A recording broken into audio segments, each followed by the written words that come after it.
the meeting itself is not being called to order. We have some recognition and some acknowledgements that would like to do before we get started. We have 3 board members who we would like to recognize here. I'll talk a little bit collectively about all 3 of them because pretty much covers all my time with them and have a long history. The dedication and commitment that all 3 of these people gave to Missouri Western State University is exemplary. They gave of their time, of their energy. They were great mentors and colleagues to lean upon, to celebrate in our wins, and to work hard to get through some of the other portions with that. And wonderful human beings. First of all, I'd like to recognize Governor Kayla Schoonover. Kayla served on the board between 2016 and 2017, and then came on same time I did in 2018 through 2025. She was the vice chair from July 2021 until July 2023. Almost everyone here, I'm sure, knows the Schoonover family, and if Missouri Western had a Mount Rushmore of families, the Schoonover would be on it. I mean, what Kayla brought to this board from her experience as a student here, compassion and energy she had for our students here, for student life, and to look out for their interests and to do everything for them to succeed is just exemplary. You are leaving a big void on the board for the things that you brought to the table. You didn't speak as much as some of us, but when you did, we all listened because we knew it meant a lot, and we should listen. And that's usually what we did with that. So, like Kayla to come up.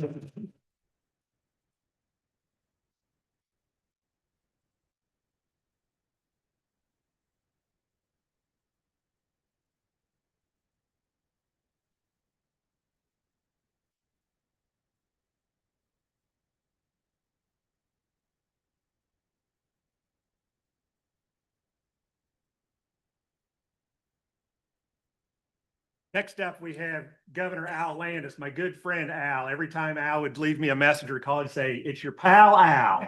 No, I knew it was serious business then. Al came on in 2019 and was a governor through 2025. And I think I only had maybe 1 or 2 meetings when we worked together with that. Known Al for a long time. I mean, he's an icon in the St. Joseph community, known him professionally well before got on the board. Al's connections, leadership skills, management input were invaluable to this board. And Al was a great colleague to have, and even better friend. And I'm proud to call him both on that. So to recognize Governor Al Landis.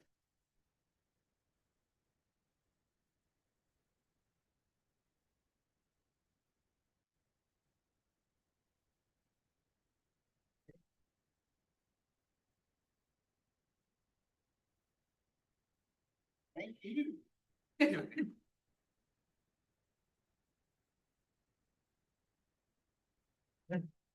And last but definitely not least, here, Rick Ebersol. I've also known Rick for a long time prior to this. Considered him a good friend before our time together on here, but a great friend from how close that we got to work together here. Rick has been on the board from 2019 through 2025 and served as the board chairman from July 2021 through July of 2024. 3 years of Rick's leadership in the chair role here, which was just a tremendous leadership for the university. Besides everything Rick did that was public, he did so many things behind the scenes. How many trees he has helped plant on campus. Biggest cheerleader for the lacrosse team, and countless other things out on the prairie, and just just one thing after 12 others. Once again, very big shoes to fill, and are all three of them individually and collectively. We appreciate all you did for our university, your university, and we welcome you anytime back here and look forward to all of your long involvement and continued commitment to this university. Governor Rick Ebersol.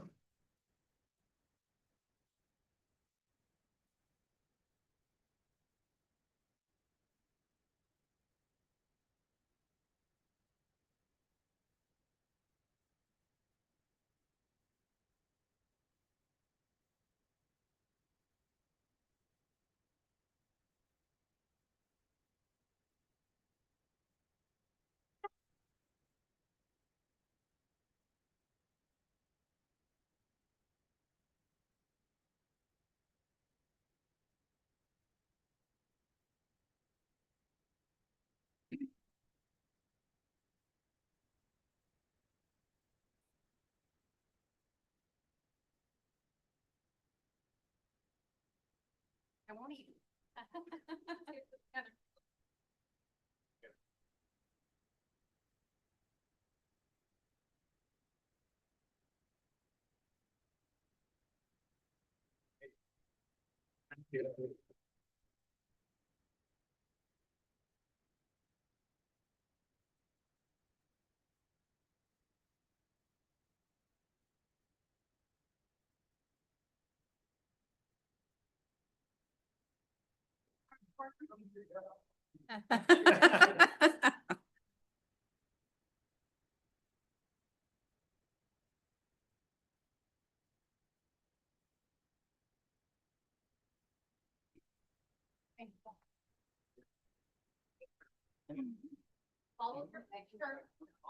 Follow your picture.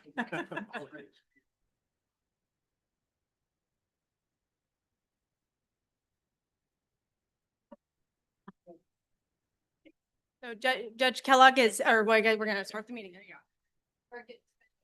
Okay, all right.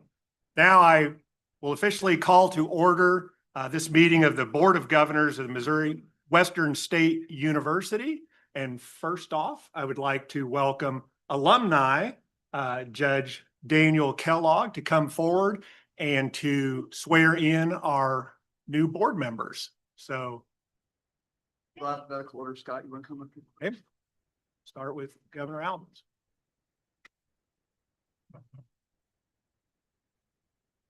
Just raise your right hand, please. I, Scott Albers, I, Scott Albers, do solemnly swear do solemnly swear that I will support the Constitution of the United States that I will support the Constitution of the United States and the Constitution of the State of Missouri, and the Constitution of the State of Missouri, and faithfully demean myself and faithfully demean myself as a member of the Board of Governors as a member of the Board of Governors for Missouri Western State University for Missouri Western State University to the best of my ability. to the best of my ability. So help me God. So help me God. Congratulations.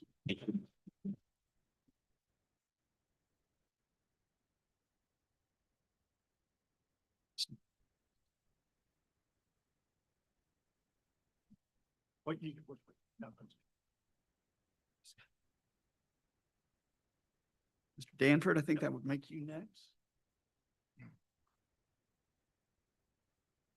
It really means a lot to Danny swearing. Good friend forever. And honestly, we've been thrown out of some of the best bars in the country. But that's not quite true, because I learned a long time ago, if you travel with a circuit judge.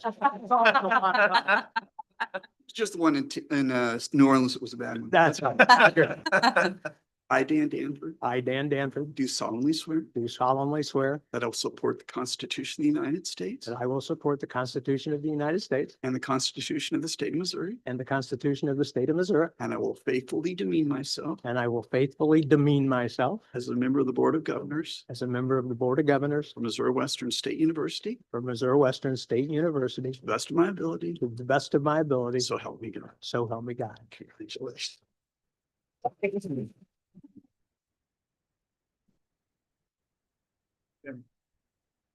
I do actually. Let me just say, I'll be right back. I knew he would want to sign. I sign everything I have originals with an orange pen. That's your. Governor Severing. I also know that Danford always signs. Sorry.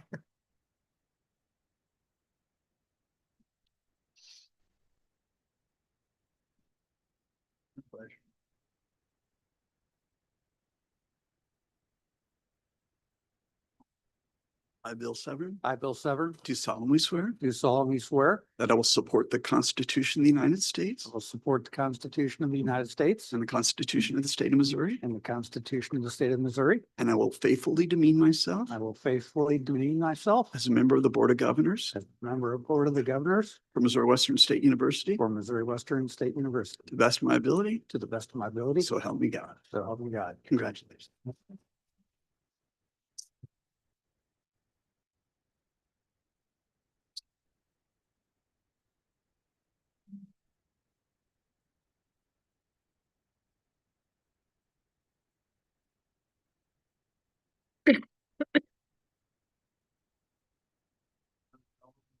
Stand up here. All right.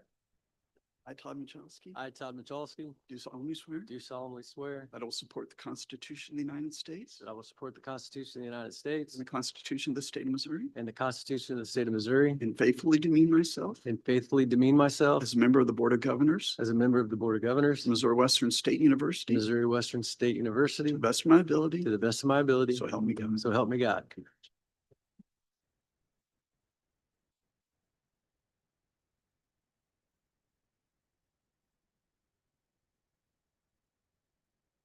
Team that's never leaving.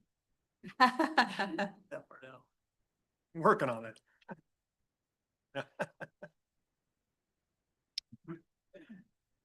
Thank you, Judge. My pleasure.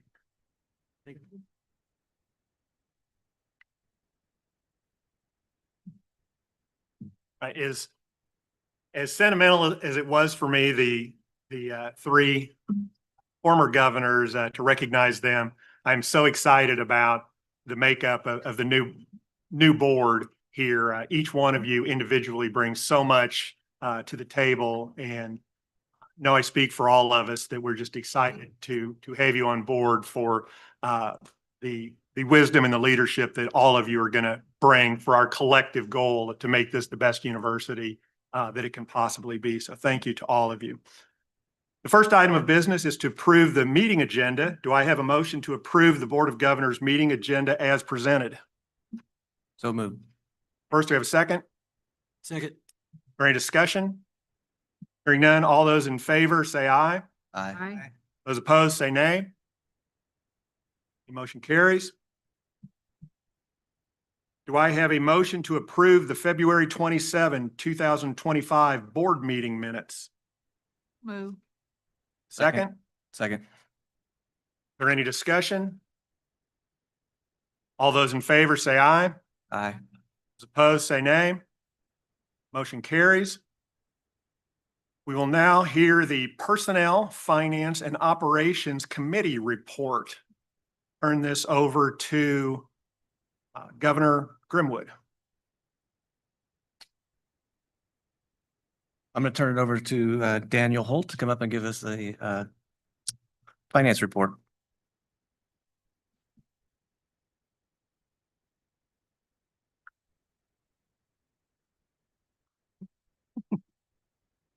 It's okay. Stage left.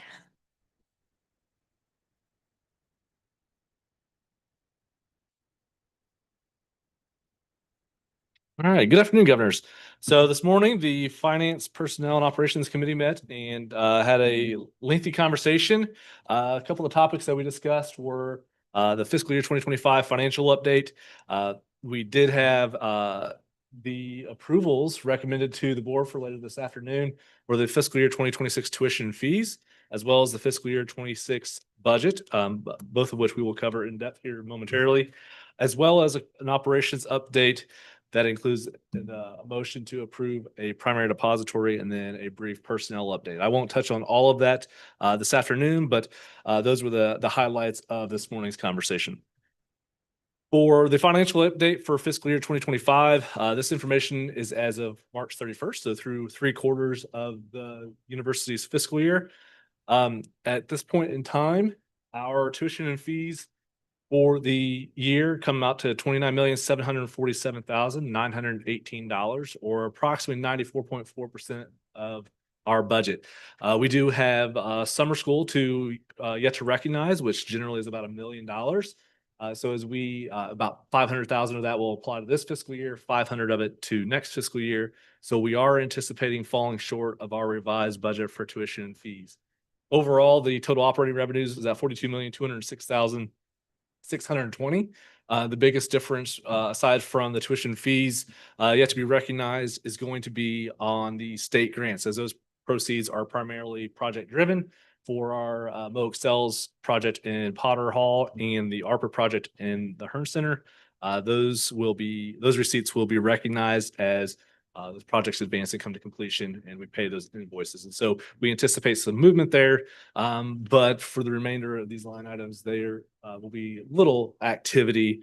Athletics is probably the other one that would be moved the most, but we anticipate little activity for housing, food service, and the other auxiliary and operating revenues for this fiscal year.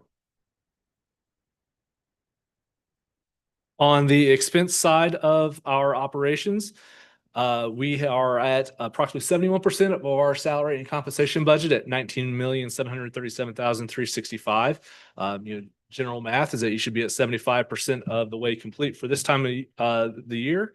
The difference there is going to be our faculty contract payment that occurs in July that gets pulled back into this fiscal year. So once we factor in that payment, we are right on budget for our salaries and compensation.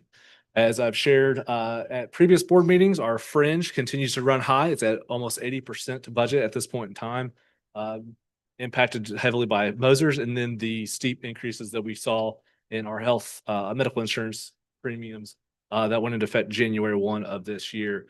That was an increase of almost $500,000 for calendar year 2025, about $350,000 of which it was absorbed by the university. So we're carrying that forward as well. We are in the process, as a side note, of an RFP for a new benefit broker to hopefully recapture some of the savings opportunities or lower premium rates in calendar year 2026. Supplies and services at 11 million, 76%. Most of our contracts are aligned to either calendar year or fiscal year. So the big ticket items are pretty much paid for at this point in time. Any heavy movement here would be associated with the state grant receipts for our projects. But for the most part, we will see this move a little bit over the next 3 months.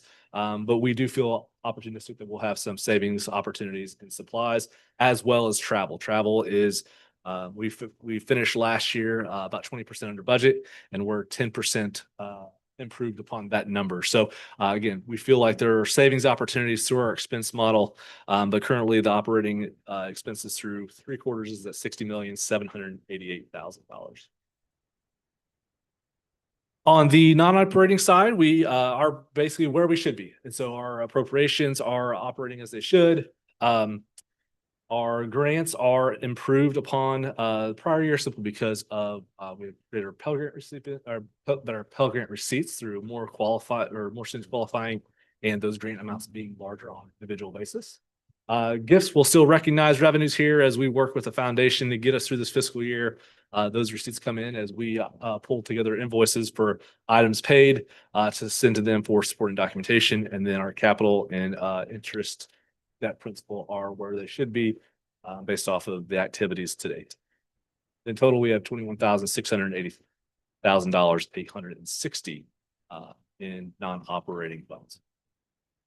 That leaves us with a actual of increase in net position of almost $3.1 million at this point in time.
University changed from using Southern Bank as our primary depository to Commerce Bank. And so RFP 26-02 was to adjust our banking services.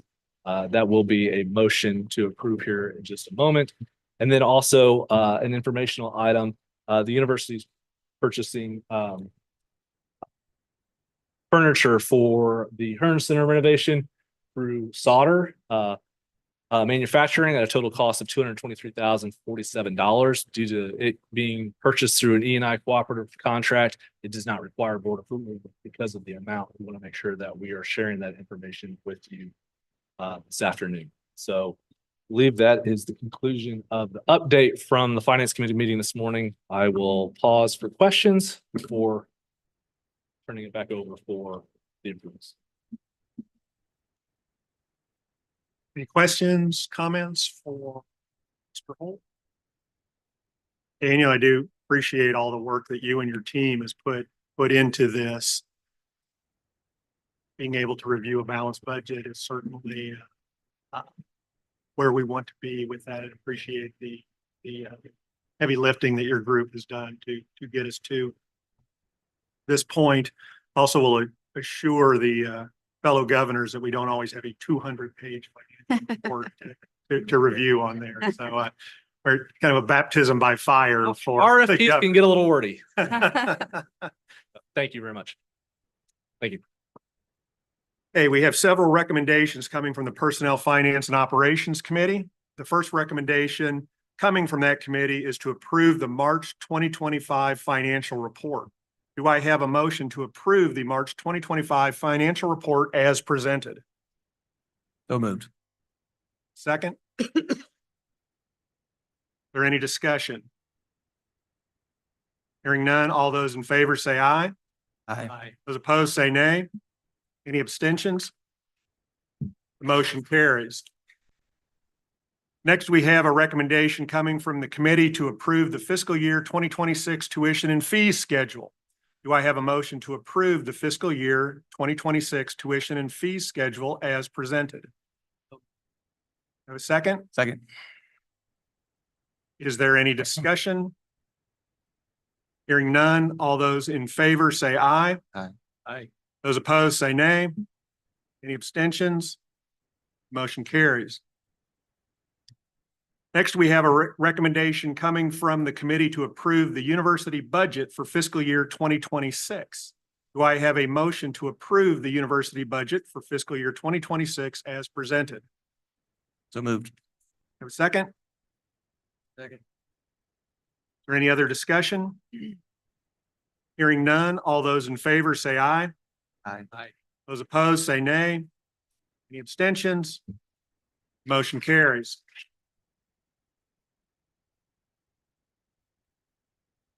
Finally, we have a recommendation coming from the committee to approve RFP 26-002 for banking services. Do I have a motion to approve RFP 26-002 banking services as presented? Have a second? Is there any other discussion? Hearing none, all those in favor say aye. Aye. Those opposed say nay. Any abstentions? The motion carries. Next, we will hear from our president, Dr. Kennedy. Well, thank you. I want to say thank you to the chair, to the vice chair, to governors, as well as our guests in the gallery and those that are online. Special congratulations and welcome to our new board members. It is wonderful to have you.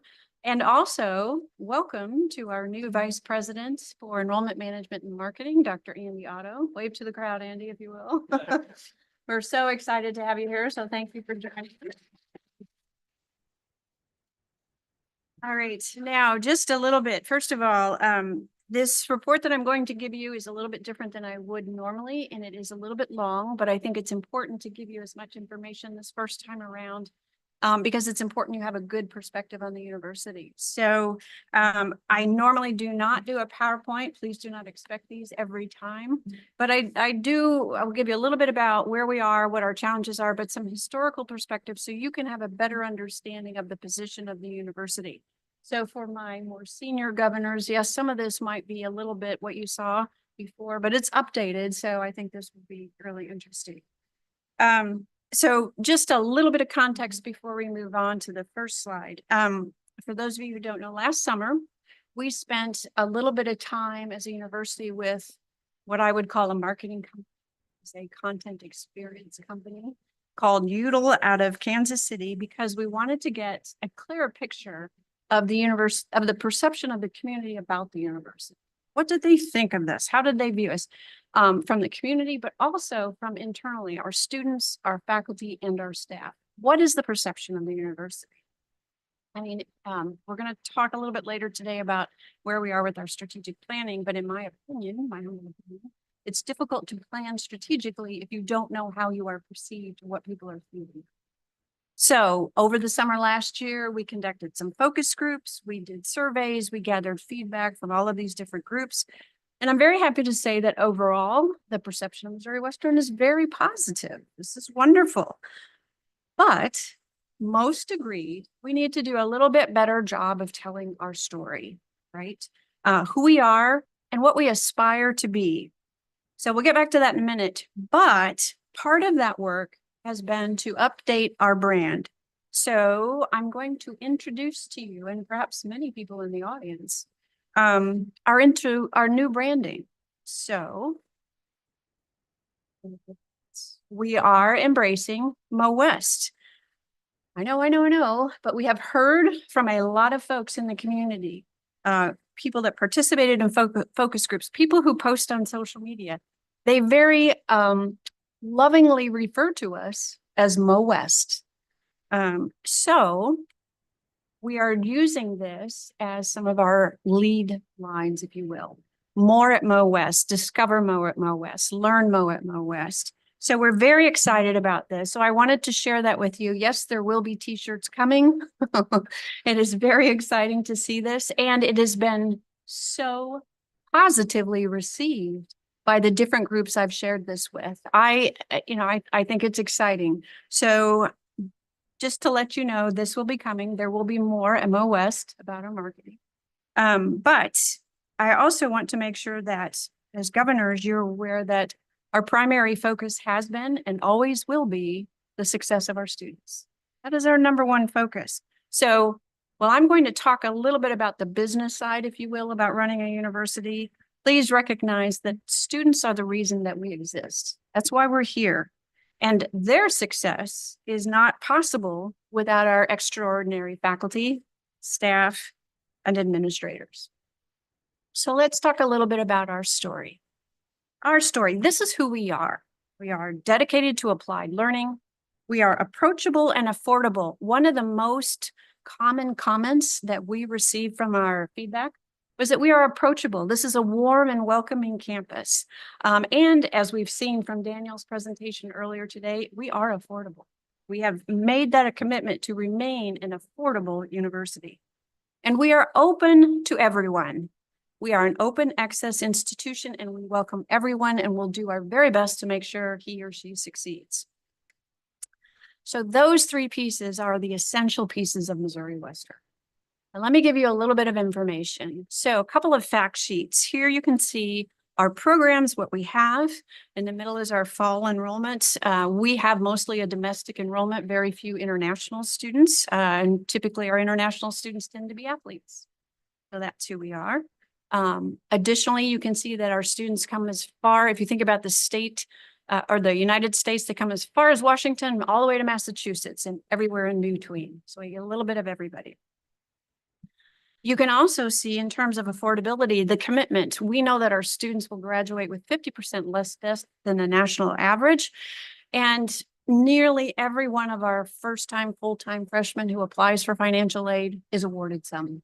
And that is an outstanding. In fact, I believe the foundation provided $1.8 million in scholarships alone last year. Why is that important? Why is it important to be low cost? Because graduating with as little debt as possible is just as important as graduating. And so that's our commitment. Quick fun fact, if you've seen what our tuition dollars, any guess when we started in 1915 as St. Joseph Junior College, what the tuition was? Any guess? It was $40 for the year, but you had to pay it all up front. Fun fact for the day, yes. So a little bit about who we are. I like to put this quote up. This is from John Downs. When you pulled in and drove around the campus, you were actually driving on Johnny Downs, right? On this drive. For those of you who may not be as familiar, he was a native of St. Joseph. His father owned the Hotel Rubidoux. And because of that, one of the things that Mr. Downs talked about was at the height of this, he was living a very privileged life, but with the Great Depression, he was in an impoverished life. And he talked in great deal about what impact that had on him. But he was a former state legislator. He served in both houses for 2 years in the Senate for 10 years. And he was a lifelong supporter of the university. It was his vision to help get Missouri Western into university status. So this is a quote that I like because he really sums it up by saying Missouri Western is St. Joseph. It is who we are. And he actually made this statement on his 79th birthday when he was being interviewed. So he had a true lifelong passion for who we were. And his phrase, I don't think so. St. Joe could have gotten along without Missouri Western. You're probably asking yourself, why? I did when I first heard this. Why is this so important? And I think this next slide sums it up very importantly. Because what we're talking about here is quality of life and access to education at all levels. That's the essence of what we're talking about. And we know that improving the quality of life for the individual, for his or her family, and our community requires access to a quality education. And these two factors are inseparable. And I don't mean to be too corny, but isn't that our American dream? Improving the quality of life for yourself and your family and generations on. So the bottom line is this: well-funded and well-resourced schools, colleges, and universities helped attract and retain families and provide important workforce training programs. Whether we're talking early childhood and childcare, K through 12, higher education, and workforce development. These are critical. So let's talk about our service area. Here you have a slide that depicts on our left-hand side, this is our 10-county service area. Most public universities have a service area, regional publics. This is our region. Okay, and the 10 counties, I know it's a little small, you can't read them, but it's Andrew, Buchanan, Clay, Clinton, Platte, Caldwell, Davies, DeKalb, and Jackson and Ray. Like I mentioned, all public service universities have a service area designation. And what's interesting, you might not know this, is regional public universities educate more than 5 million students in the United States, which is about 47% of all students going to a school for a bachelor's degree.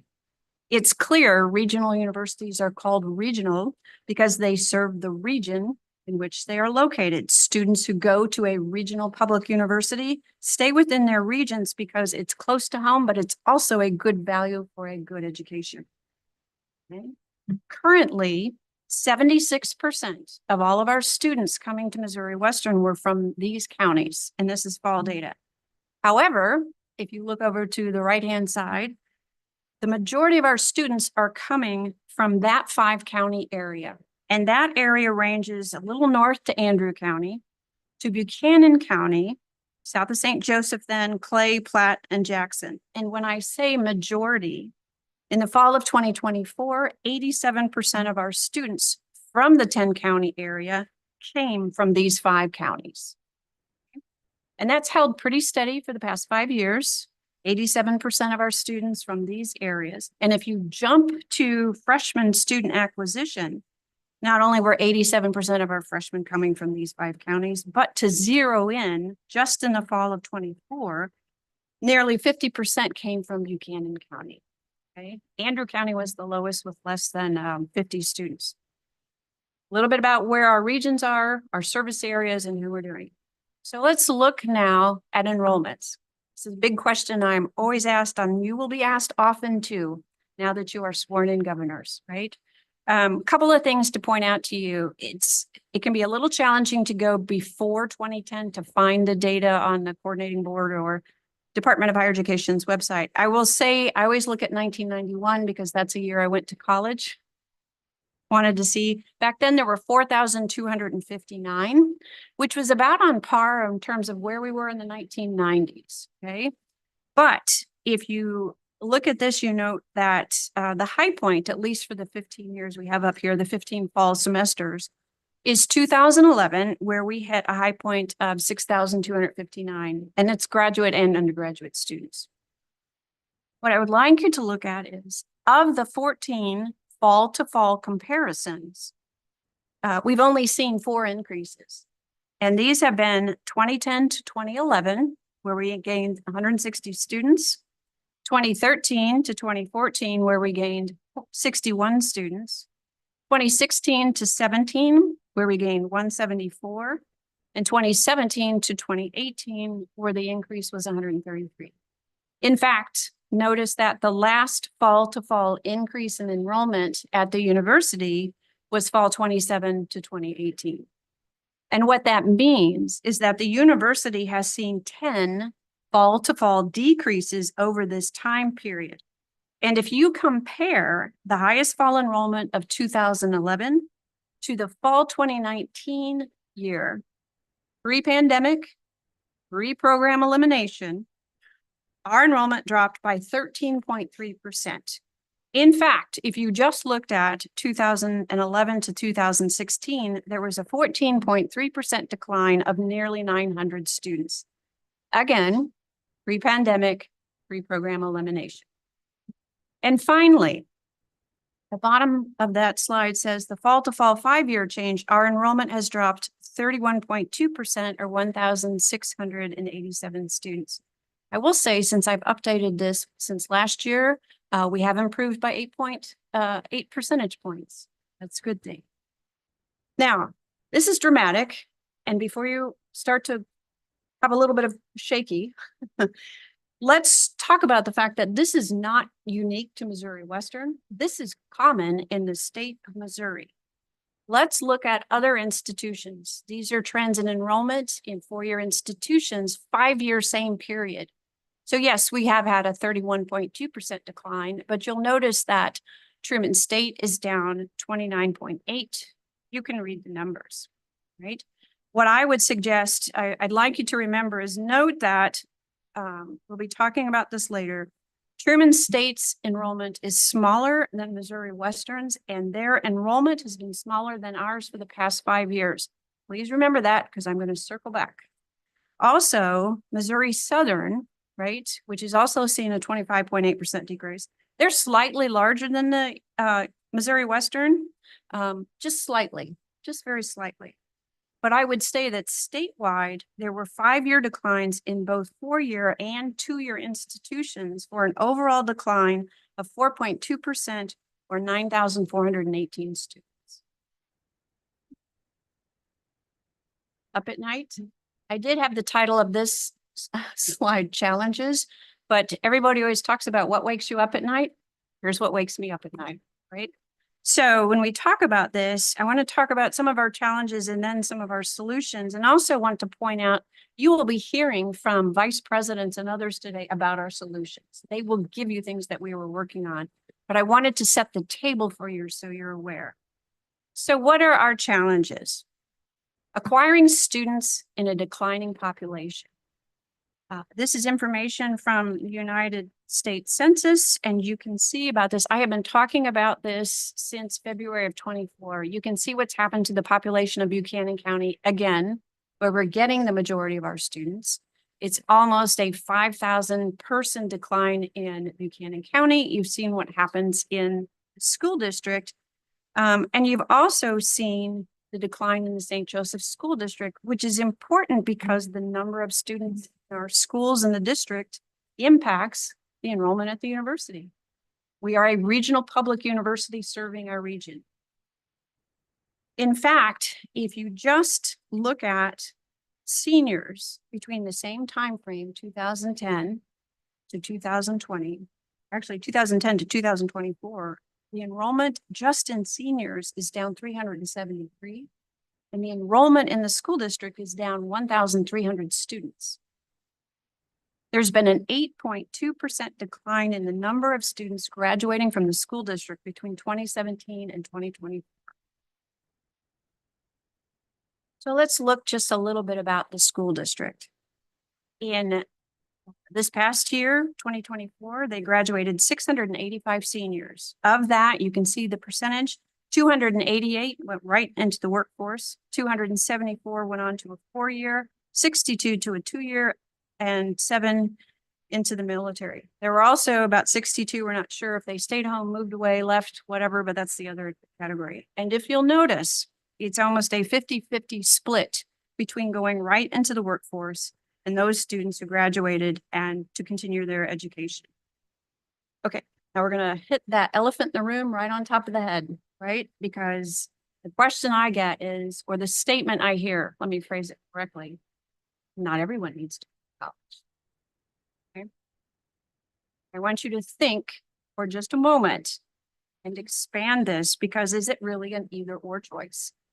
Because the workforce needs of tomorrow in many vectors we know will be highly skilled, highly educated workers. We're going to talk more about that in a minute, but bear with me. Because college is about producing the future workforce. It just flat out is. So why is that important? Economic development and community prosperity. What do we know about our graduates? Well, we know from our 2023-24 graduates that the majority of them are living and working in Missouri. In fact, it was about 84% for the full academic year, and that was up almost 10 percentage points from the previous year. In fact, you can see the numbers. The majority of our graduates are staying in Buchanan County and not leaving the state. And it's slightly more than 50% that actually stay in St. Joe to work here. Okay. We need as a university to widen our pipeline of students who then graduate and stay in St. Joseph for their careers here. But as I will show you very shortly, the data is moving in the right direction. All right. Let's talk about our first priority, which is to focus on student enrollment and regional workforce needs. Now, for new governors, you may or may not be aware of this, but we have shifted our focus. We have moved forward. We have made the painful but necessary changes and processes to orient us towards technology-based professional degree programs, finding that sweet spot between student demand and workforce needs. Now, it sounds simple. Let's find that intersection, right? But not in these times, because really the essential question is, how do we convince our high school graduates that Missouri Western is a good option? Remember, if you think back to the district, there's only about 40% that even go to a 4-year university.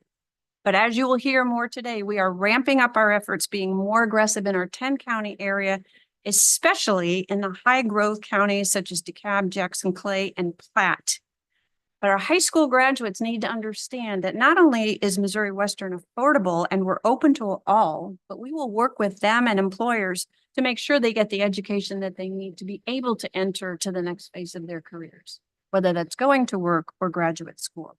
Because the bottom line is that education is beneficial to their financial bottom line, but it also does contribute to the economic prosperity of our community. I'm going to prove that to you in a couple slides, so just hang on for that. But let's talk about alignment, student demand and regional links. Here are just a few areas, examples where we have done this. So I like to brag about the nursing program all the time. They have had 4 times where students in the nursing program passed the nursing exam, the NCLEX, the first time with 100% rate. That is outstanding. I've asked them to see if that's a state record, but I don't know, I might just start saying it anymore. It's wonderful, wonderful. Social work.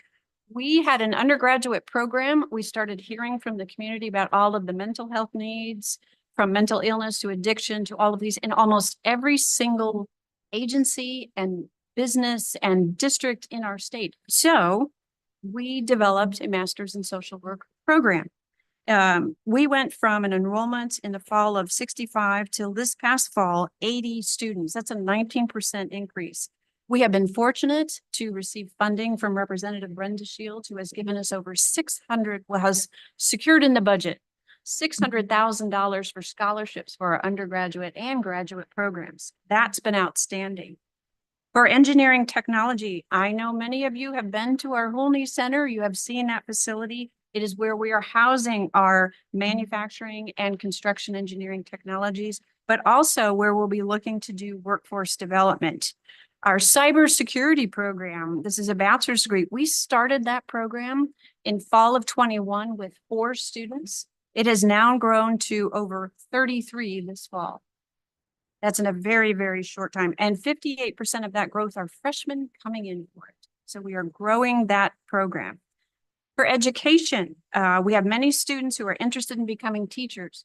For those that have an undergraduate degree already, we grew the Master of Art in Teaching program, which has nearly doubled in enrollment. We've just gotten state approval to add secondary education in English and physical education, because that's where the school districts have asked us to provide more teachers. And we're having ongoing conversations about how do we grow our own graduates for the school district, because the more graduates that we can get teaching in the classrooms, the more students will value the education from Missouri Western. So the moment you've all been waiting for. How do we know we're moving in the right direction? So what you see up here are enrollment declines. These are fall to fall comparisons back to fall of 2018 to this past fall. And what you can see is, yes, the declines peaked during the first COVID fall of 2020. For those of you who are not aware, during that fall, nationwide, there was an 11% decline in the number of high school graduates going to college. 11%. And in the fall of 20 and fall of 21, we also experienced here at Missouri Western kind of the double whammy impact of COVID and program eliminations. But you will see that those 2 years accounted for about 52% of the total 6-year decline, slightly over 1,000 students just in that time spread. But this is where you can see some bright spots. Because if you notice, the smallest decline was fall of 23 to this past fall, where we had a decline of 89 students. And again, that's smaller than even the decline between fall of 2018 and fall of 2019, which was pre-pandemic, pre-program eliminations. And I have to just say this because a lot of time I hear from folks, they always want to hear about our neighbor up north, their accomplishments. But for those of you keeping score, let me point out that this past fall, Northwest lost 519 students. And UMKC, down south, they lost 545. And we lost 80. Now, not that presidents are competitive. Not saying anything like that. I hear the giggles. All right, so there's some enrollment. Let's talk about the next challenge, which is keeping the lights on, fixed costs, cost of doing business, whatever you might say. Just like many of us have experienced in our household budgets, the increase of costs of just doing business here have increased for the university over the past 4 fiscal years. That's about $6 million, right? Awesome. And again, we've talked about these kind of ad nauseum in our finance committee meetings, so I won't go over them. You've heard about the increases, what we're doing with this. So keep that number 5.8 in mind if you will. These are our core appropriations. These are the numbers. This is the data that we are getting from the state. You can see, for example, beginning fiscal year 16 through fiscal year 25, fiscal year 26 is italicized because, as Vice President Holt mentioned, we're not sure what the state's going to come up with yet. So those are the numbers. You can see that. And for those of you who like graphs, this is what it looks like. Ours is the black line. The trend line is the blue. So it's relatively flat. But if you really want to get a picture of where we've been since fiscal year 16 to fiscal year 25, that's the net gain, 1.8. So what you're seeing is that the core appropriations from the state are not keeping pace with our fixed costs. It's just not. And this is where it gets really interesting, Chair Teeman, to your point.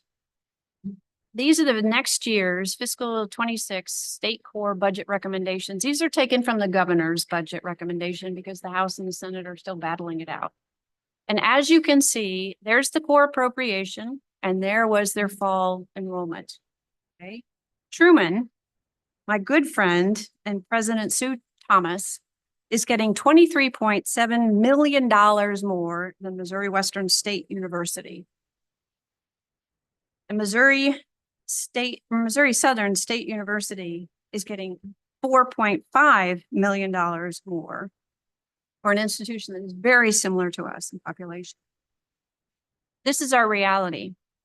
So when I talk to governors and say, you have friends in high places, we need to have more of those conversations. And I'll talk more about our efforts, but that's important for you to keep in mind. So with this in mind, with this reality, what are we doing to balance the budget? Well, we've already talked about two. There's actually 4 ways. There's 2 up here. We talked about increasing enrollment. We'll hear more about that today. We've also talked about cuts. We've already done that. We're not going to do that again. So this leaves really our legislative priorities to provide equity to core appropriations, because the way core is delivered, just so you know, is there is no, at this time, state funding formula. They're working on it, but it's difficult. So it is basically a budget plus, or as I like to say, a budget plus who you know. Okay. All right. So as we look at the legislative support, it could be a 1.5 to 3%. It could include some deferred maintenance. We will know what the Senate and the House have reconciled and what's going back to the governor shortly in a few weeks. But we won't know until June, well, probably July, what the governor is going to agree to. So what we're doing with our legislative priorities is simply trying to level the playing field. So then let's talk about our diverse revenue stream. One of the really exciting pieces has been to look toward increasing our workforce development as a revenue generator for the university. If you have not been to the Unionl Center, please do let me know. I would be thrilled to sign you up for a tour because it is a beautiful, wonderful facility. We've recently hired Rebecca Labina. She joined us April 1st. She's also going to be working to secure the Small Business Development Center here to do that. I know our provost is going to speak a little bit about some of her efforts because that falls under academic affairs. That's one way. In case you haven't heard either, UMKC is going to be bringing a dental school here, a dental program for dentists as well as dental hygienists. It will be located, our plan is to put that in Eder. It will also be a free clinic so that we will be able to provide dental services on campus, not only for the community, but for our students, our faculty and staff. That's our goal. That's what we're working towards. That is just moving on. And I do know that UMKC has worked with the legislators to get $5 million towards a $12 million project in the budget. So funding is moving forward in a very good way. So increasing those other areas to generate revenue where we have not done so in the past. We just simply haven't done this. Okay. Lastly, let's making college a good thing again. And why? Well, we know, you all know, you're business leaders because the workforce is rapidly upskilling. And according to the Georgetown University report, The Future of Good Jobs, okay, projections through 2031. In 1983, only 32% of jobs required some type of post-secondary education. By 2021, the number of jobs which require that had increased to 68%. And there is currently a projected good job growth of over 20% for highly skilled workers from 21 to 31. Let's talk about what a good job means, because this is important. According to this report, a good job is one that pays at least $43,000 with a median earnings of $74,000, and that's just workers between 25 and 44. If you look at workers 45 to 64, a good job pays at least $55,000 with median earnings around $91,000. And if we consider the pathways to getting one of those good jobs, we know that 66% of all good jobs will require a bachelor's degree pathway. That's 58.2 million jobs. And we know that only 19% are the middle schools, which might be a 2-year or below certifications, those kinds of things. That's 16.4 million jobs. And for a high school diploma only, that's 15% or 13.2 million jobs.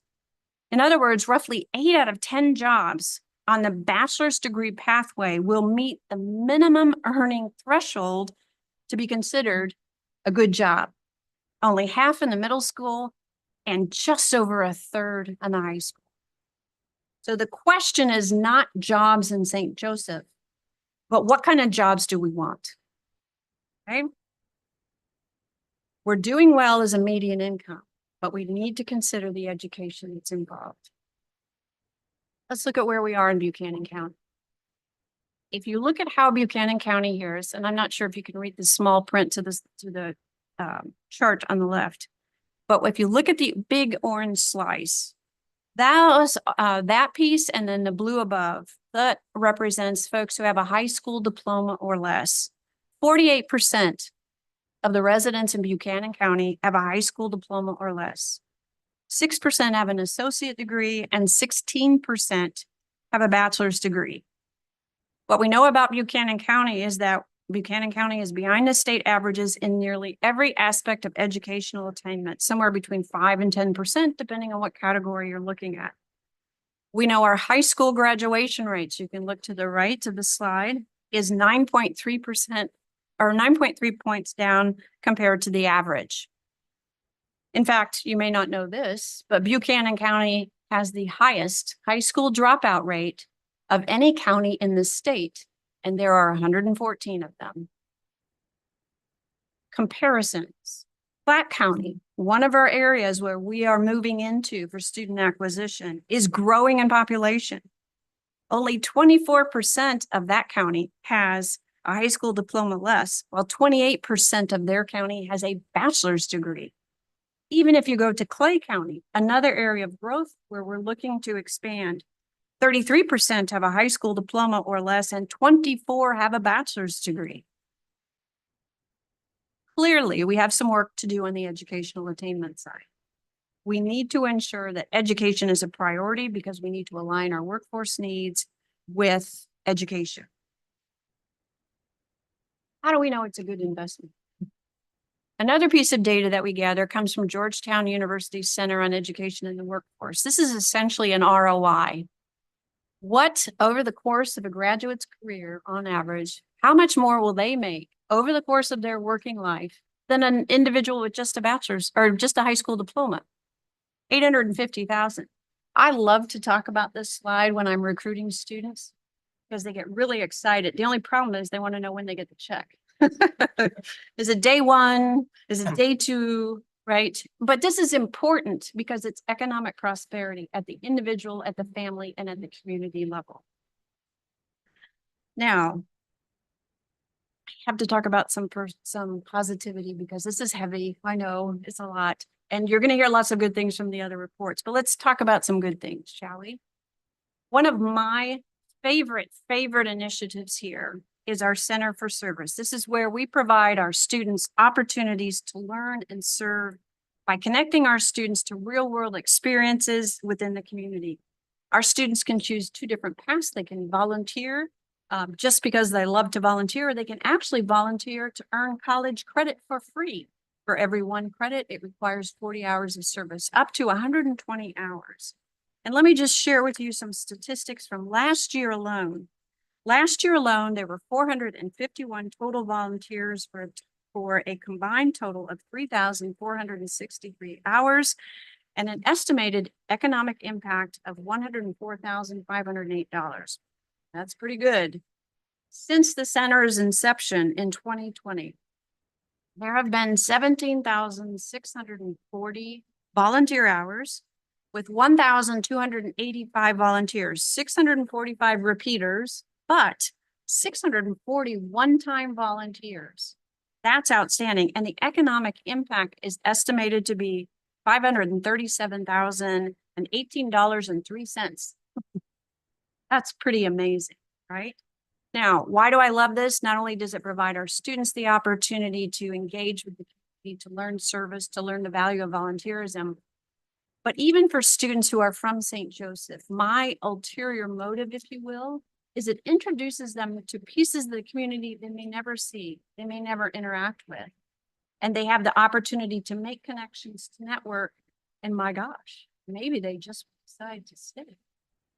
Very, very ulterior motive, okay?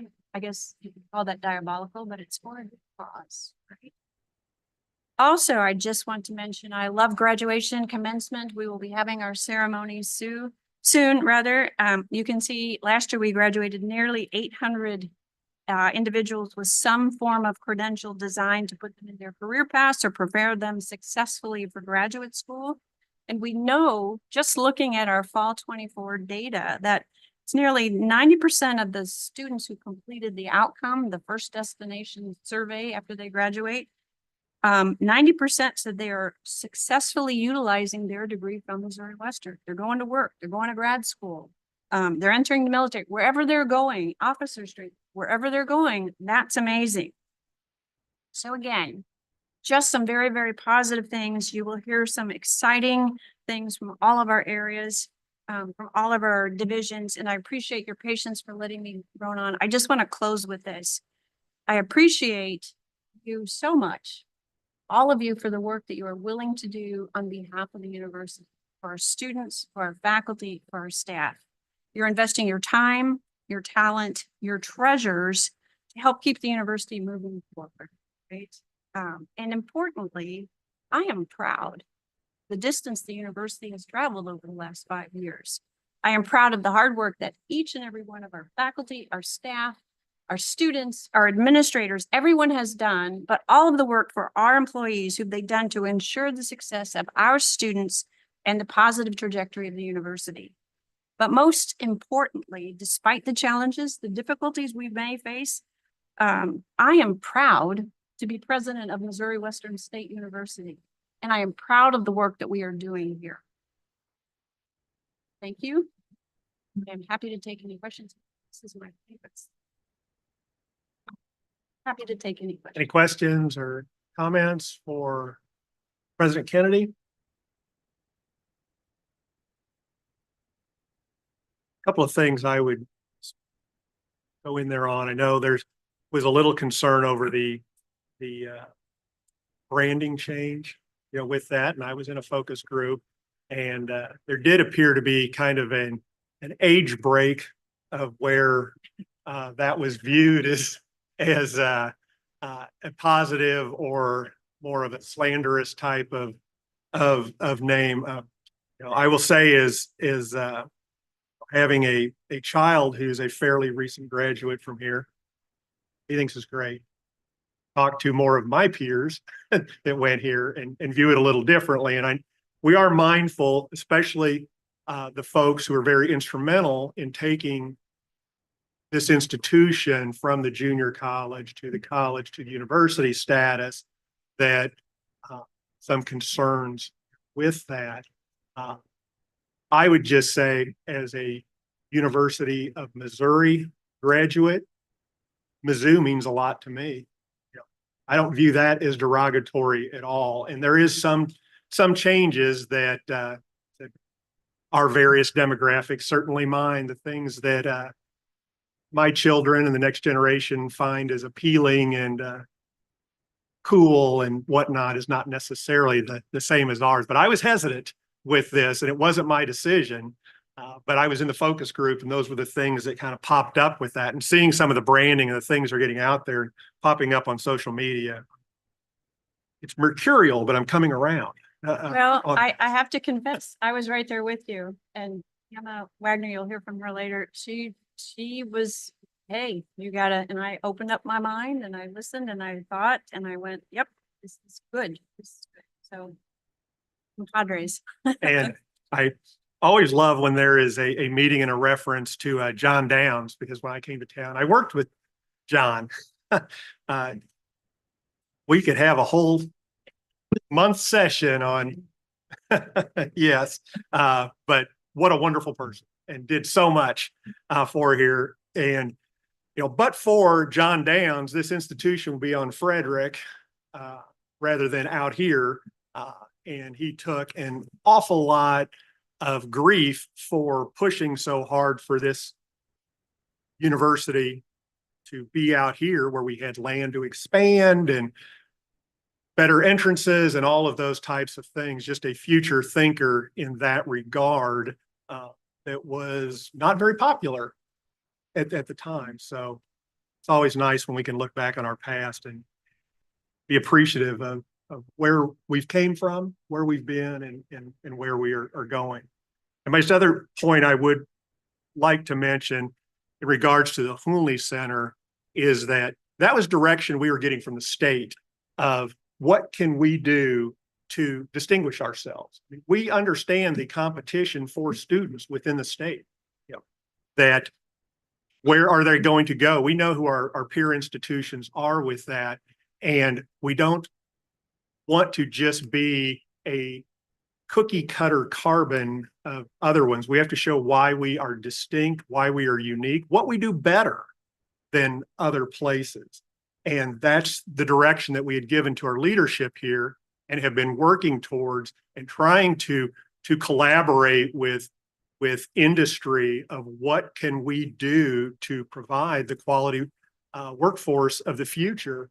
And when Governor Kehoe was here and saw the Unionl Center, I'd like to have about 15 of these in various places around the state. I mean, it is a showpiece and we're just getting started with that. And that's the task that we are taking on is how do we distinguish ourselves, that how do we respond to the particular needs of our service area. We love when we get students from all over the country, from other parts of the state. We welcome them with open arms and they add to the beautiful product we have here, but we are about our service territory. That always has to be our bread and butter. And that's why we need to remain responsive to those needs. I have a political science degree, love them, you know, but there were things that we had to, why we look at what we looked at and why we're doing what we're doing. So if there's any other questions and comments, but Yet have an implication on the budget, or are we too early in the game? A little too early in the game. So we're engaging, we're engaging with conversations with North Central about what it's going to look like. I don't know if the provost had a wonderful symposium day where we have 22 different articulations at least that we're looking at. We're also looking at leasing space options. They're getting their programs up and running too. And Rebecca Labina just started April 1st, but I believe we have a class that's going to be held already for CNC. So it's, and you know, that was the other piece about sort of governor's information. So I've been in higher education for 28 years, 29 in the fall. And what I saw over my career is that universities would build something. In fact, I just heard this from another president in Kofi. They'll build something, right? And they can pay for the bricks and mortar and they can pay for the furniture, maybe the equipment, but they don't think about operations and what that puts in the budget. So as we designed this and moved it forward, working with Mark Archambault, the funding for this was also to include what I just call a war chest. So we paid for the building, we got the equipment, you know, state money, city money, county money, private funding. And then we developed a fund that we're still leading towards. Some of that is scholarships, some of it is operations, some of it is faculty. We've been able to get awards to support faculty positions because you can't build something like this and then just have it drain and drain and drain on your budget. You have to have ways to keep it going until it gets to the point where the enrollments for the academic programs and what you're doing for workforce development are starting to contribute to the bottom line. So that's just always been my position, that if we're building something or renovating something or doing something like that, there has to be that financial awareness that we can't just add another thing, we've seen why, to our budget bottom line. We have to have a plan in terms of how to make it financially sustainable. They sharing in the course of like costs and just Well, that's what we're working on. So it's, we're going through and trying to come up with how much does it cost? Because, you have like electricity, but then how much does it cost when you're running all the machines, right? So Daniel's come up with those estimates. Mark is involved with those conversations to say, here's the overhead, here's the space. And then also as they start to build their own training programs, things that they're doing that we won't be doing, that's where we're kind of working. So the partnership was really great because as we were doing the fundraising, they were part of that as well. But it was mostly Mark Archambault and his team, and I am forever grateful for the amount of money that they were able to secure. Yeah, Okay, so the war chest is at the time helping take care of the. yeah, and it was part of that for operations, just to keep everything going, so we're not drained. What's the projection? 3 years before we can help out, 10 years?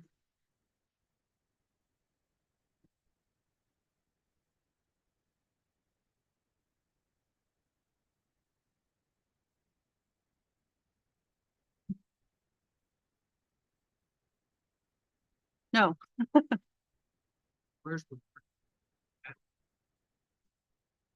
don't tell everybody. I know I'm on TV, but, well, but you don't have to repeat it. Any other questions or comments for Dr. Kennedy? Thank you very much. Now we will have the reports of the vice presidents and other cabinet members. First up to talk about academic affairs, our vice president of academic affairs and provost, Dr. Jay Johnson.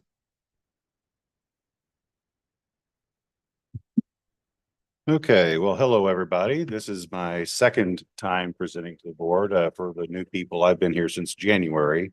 I came from that other school that she talked about earlier that lost enrollment more so than us. So that's good. I just have a few things to share with you today. So I do want to kind of go over some of the workforce stuff we are doing. Rebecca Labina reported to me at Northwest. And so whenever we had the opportunity to grow into this a little bit more, start working on workforce a bit more, like, hey, this is a great opportunity. I know somebody. And so we were very, very fortunate to get her here. So yeah, the CNC class is ready, should be going in May. We are also looking at what summer camps we can do to get younger people interested in manufacturing, 3D printing, all the type of stuff that we do at the Holding Center. And it was earlier mentioned, we are looking to how we can bring the SBDC to Missouri Western. Rebecca was the SBDC director at Northwest, and so they're no longer doing it. Well, guess who can? We can. And so we've talked to the state, and we are working on getting that here. So that'll be very, very good, because that's a ton of business contacts that we can make with that. It was mentioned a little bit ago, the articulations, the NCMC summit that we held. We had 20 faculty, staff, administrators go up to Savannah on April 9th, where we talked to 10 or 15 of the NCMC people. And going through all that process in 2 hours, we came up with about 25 articulations, or transfer guides. Our articulation efforts here have not been strong or necessarily terribly connected, if you will, in the past. But we're taking a new approach to this, along with Dr. Brewer and the audience, Dr. Heyer and Dr. Kissick. We've worked a lot harder to have some overarching agreements, and then how we can put together some transfer guides for some quick moving opportunities. And the transfer guides are in the areas like business, manufacturing, criminal justice, those types of things. We also executed an articulation agreement with KCK Community College. So we have one going there. We have feelers out with Moberly Area Community College, State Fair Community College, Metropolitan, St. Charles Mineral Area, and some other places. But we're also looking at how we can focus more on working with technical schools like Hilliard, Northland Career Center. Northland Career Center down in Platte County, they're going to build a $75 million facility down there. We need to be a part of that. So we are working with them. see here, student success. One of the parts of enrollment management here is how do we keep the students we recruit? And so I've been pretty clear since I got here with the academic leadership about the things we need to do to be a little bit better with our students to encourage them to continue to enroll, to stay with us and be a Griffin. And so we're doing some things with some of the orientation classes that we have to lower the increase the success rate on those. We're looking at how we can track things a little bit differently. I have challenged all the people that are leaders in academic affairs, that are deans, directors, department chairs. We're going to be all tracking institutional enrollment, institutional retention, and institutional graduation rates. So we can keep these things in front of them and they can look at how their little units within these larger units can feed into that. So hopefully we can have some success there. We've also looked at some processes, just making us a little bit more efficient, looking at things like how we create curriculum, how we can get things to market a little bit sooner.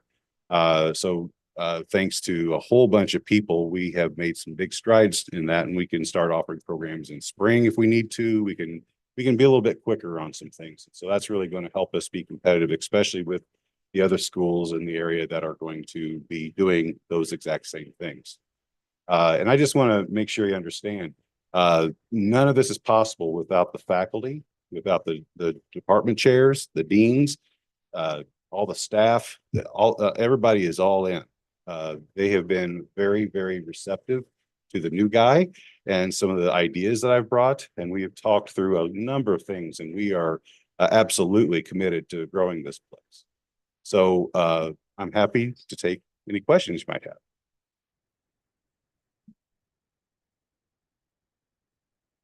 All right. Thank you very much. Thank you, Dr. Johnson.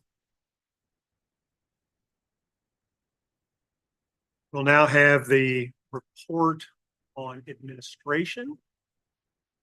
Mr. Daniel Holt, once again.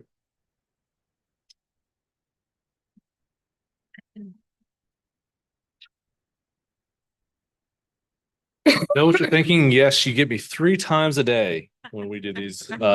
So again, thank you for giving me a little bit of time here. While this is getting pulled up, I want to say, I think we got the Unionl results back in the summer, last summer.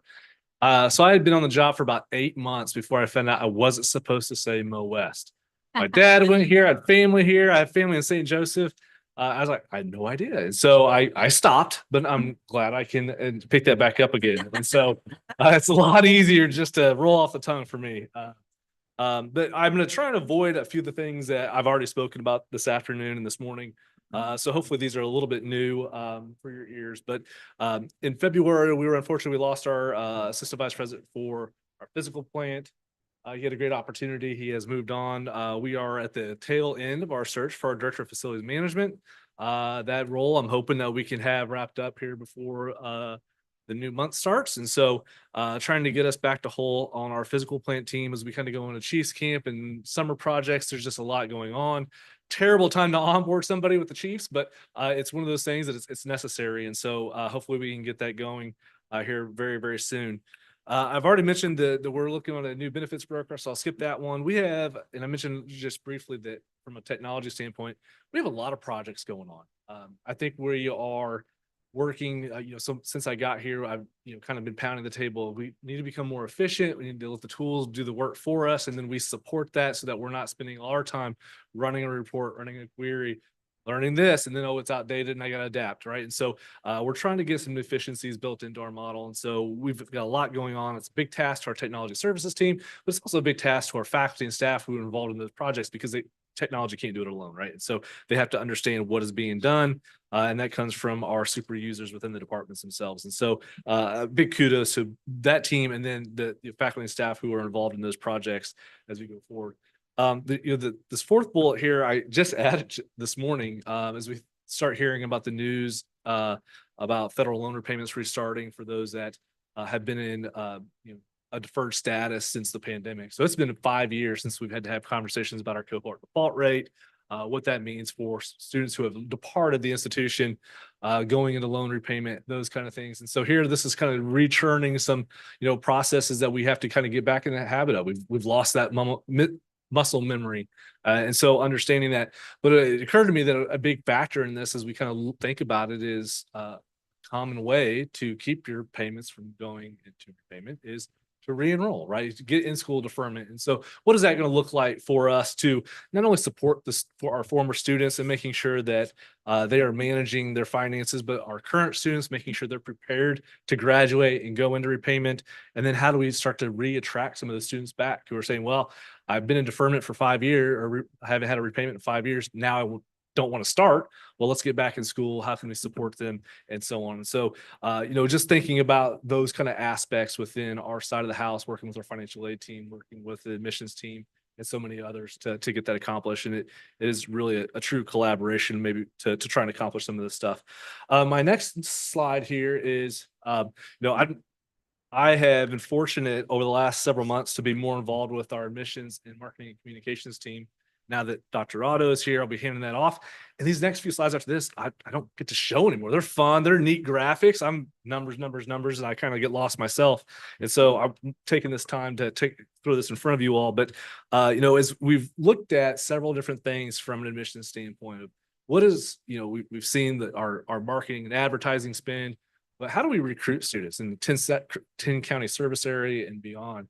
We were unfortunate that we went several months where we had 2 recruiters pounding the pavement, but we only had 2 due to turnover. And it's tough to be out in high schools and talking with students. And it's a very competitive marketplace. But we've looked at how maybe we could put together a better model to deliver that. Dr. Otto and I've spent several hours already kind of talking about that. And we have a plan that we're going to tweak a little bit, but we know we need to make an investment and put people in position to succeed. So, those are things that are taking place right now. A very low cost. I think we've spent like $1,000 since we started this initiative in the beginning of March. Was we started geofencing where we were going before we got there and after we left, right? So they saw our name before we arrived. And then those days following, the Missouri Western was still in their feeds. And so over that time frame, since we started this in March, we'd had 162,000 social media impressions, resulting in 1,100 landing page views. And again, it cost me $1,089. That's less than $1 for each time somebody got to our site. Will they come? Who knows? But that's, that is, to me, worth the investment to try and get our students who are all over their phone, right? That's where they're looking onto our site. In addition, we also started, we signed on with a firm called Capture. I believe I touched on this in February for those of you who were here. Capture is a website that does predictive modeling. They do analytics from your website. And so we have been able to identify that we had, in the last 30 days, we've had 29,000 people on our website. And approximately 1,500 of those are in our recruitment database. We know what they're looking at. We know how they're going about their business. And so now we have actionable conversations. I know you're interested in our residents' life. I know you're looking at biology. What's going on? And not that very broad, generic, let me tell you about Missouri Western. We can get straight to the point and have those conversations with students. And so those are all just at our fingertips just in the last 30 days. And so I think our counselors are going to be well prepared. I think where we're going with admissions, we will see a turnaround. But with anything predictive modeling, it takes time, right? It learns from itself. It learns from the process. And so it'll be interesting to see how this kind of develops for the university. And so I mentioned the website traffic, and these are the graphs that I won't get to show in the future, so I'm doing it now. It's hard to tell on the screen, but those gold dots are where on April 15th at, I forget what time it was, that's who was on our website. And so you can see a lot of it is in this area, in our county's 10 county service area. It's kind of bulked up there, but we're abroad. Are those the student athletes who are looking at us? We've seen every time I've looked at this, there's been somebody in Ghana looking at Missouri Western. We don't really have a plan for that. We were focused in on what we're doing in this area, but how do we develop that? And so how do we take what we're doing and take that to the masses? And so we know there's browsing taking place, so we need to just further develop it a little bit further. And I did check with our CIO. There's nothing nefarious going on, no cybersecurity threats. I got a little bit curious there. I was like, okay, I need to follow up on this. And that might be right. That might be right. They may be our new board of governors. I don't know. But as we look at our predictive enrollment, that captures being able to do it. Again, 30 days in. So how great is this model yet? We're not sure. So every dot is where it's predicting we're going to get somebody. The blue is less likely. As we get brighter green, we get more likely. So we've got, as to the president's comments earlier, we've got coverage across the country. But then as we look a little bit closer, you can see where the green's at, right? You can see that it's in the Kansas City metro area. It is in Buchanan County and in between St. Joseph and in the Northland there, Kansas City. We've got some activity in Denver. We've got some activity in St. Louis, but again, it all comes back to we've got a lot of work that we can do because there's still a lot of blue in that area as well, right? So there is opportunity for us.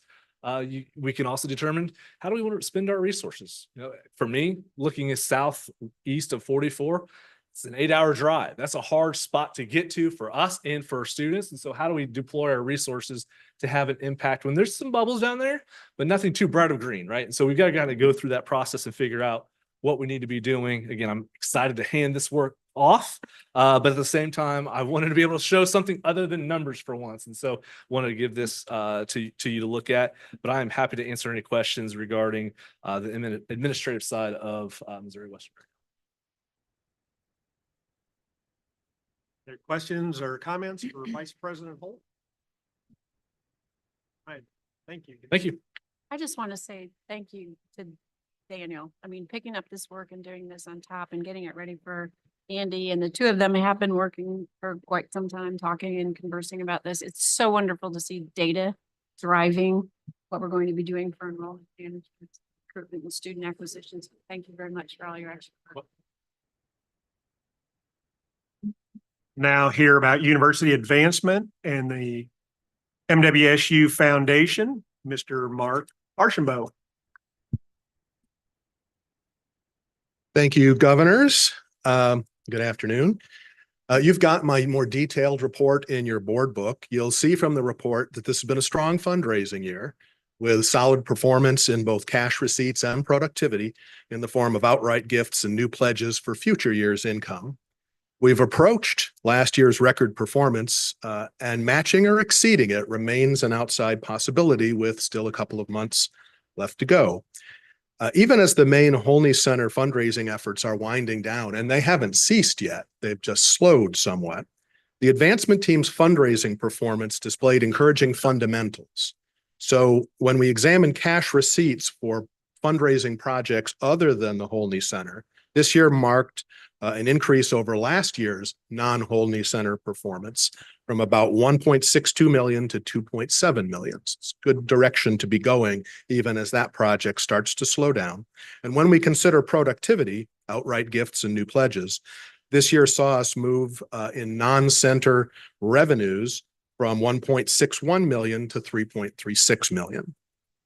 Our most immediate project for advancement this spring is to pursue additional funding for our unique franchise development program, with the admittedly ambitious goal of being able to announce one or more major gifts when the next student winner of a store is announced at the end of May.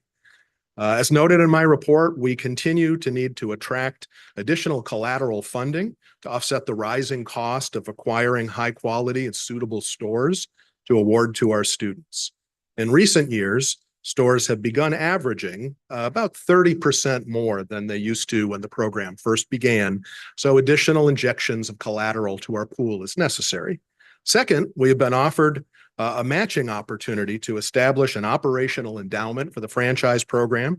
If we can raise $210,000, our donor will match it 1-to-1 to create a $420,000 endowment that would provide a modest amount of program funding in perpetuity. Development Officer Chrissy McCann and I have a conversation scheduled with the donor next week about a $250,000 possibility.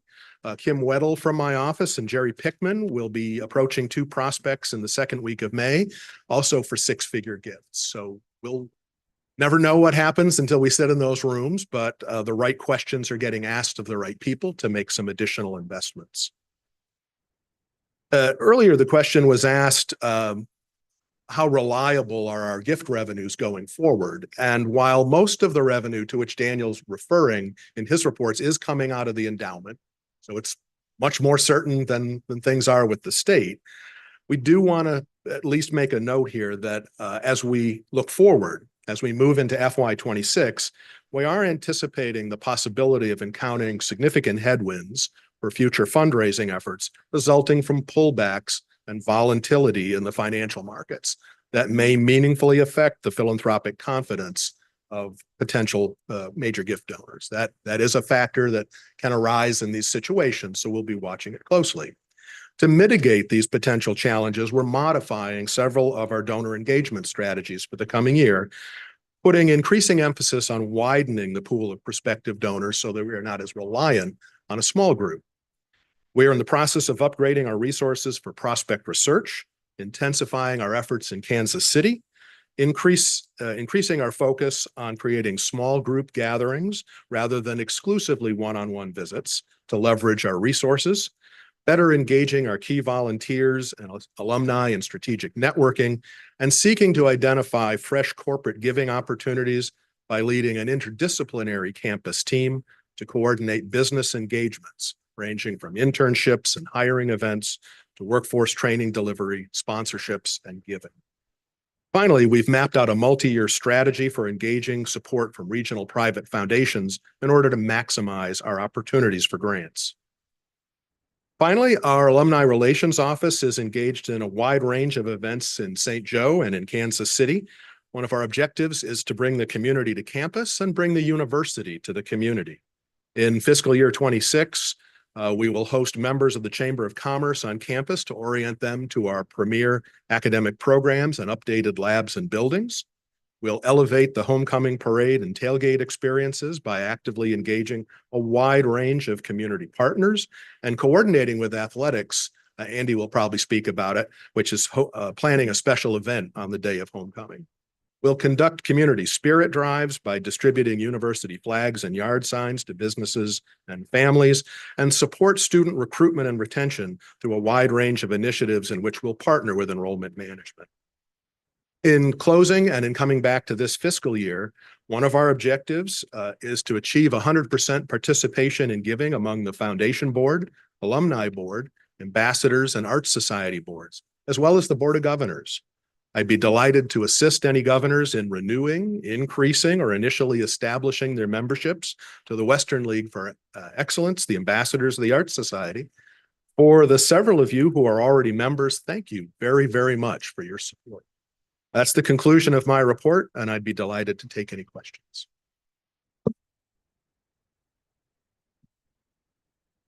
Hearing none. Thank you, Mark. Appreciate your report. We'll now hear about strategic initiatives from Ms. Tama Wagner.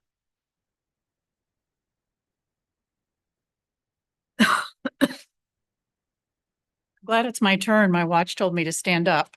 And I was getting nervous that I wasn't going to get credit for this hour. So if I walk around a little bit, please ignore me. So I would actually like to provide an update. Oh, welcome, governors. It's nice to see all of you. Nice to see all the new members. Most of you I've known for many years, so I'm glad you're here. So I'd like to provide an update on 4 initiatives. The first one is strategic planning. Which is due in 2025. We have our 5th work session tomorrow. At this point, the committee, which Jerry Pickman is a member and Dr. Brewer is too, but she just left. They have picked a strategic direction and developed priorities using the feedback from Unionl, which you've already heard about, the agency of record that we use, that we spent the summer doing focus groups and surveys. And so we've taken that feedback. Also by reviewing institutional data and then looking at market trends to develop the priorities. And I bet after today, you can probably guess what the top priority is. Students, students, students, students, and more students.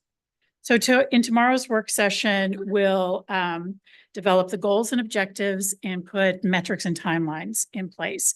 And our goal is to have a draft to you by your June meeting to react to.